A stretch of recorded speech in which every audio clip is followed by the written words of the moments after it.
Yun guys, nandito na naman ako sa Kagsawa Ruins. Ayan, di na naman nagpakita si Magayon for the end time.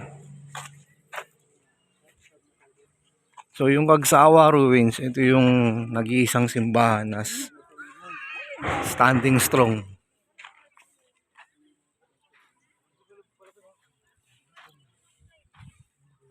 Ashfall.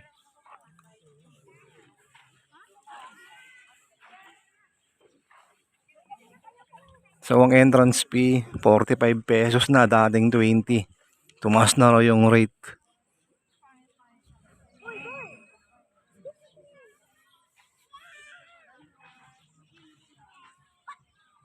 Yan lang, wala namang bago dito sa Kagsawa, ganun pa rin.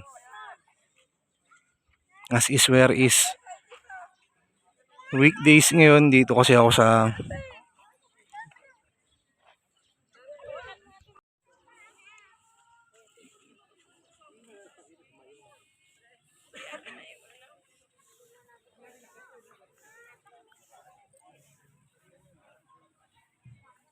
Kagsawa Ruins, 45 peso entrance fee. Located at Daraga, Albay. Guys, wala na naman si Magayon. Nakakalungkot. Naaalala ko na naman. Yan, weekdays oh. Kaya magandang pumunta sa mga tourist spot, weekdays, yan. Wala talaga ganong tourist, kayo lang. Tingnan mo, wala silang photo bomb, ikaw lang. 'Di ba? For 45 PH kung nasa Albay ka, dadaan ka ng Daraga, dumaan ka na dito.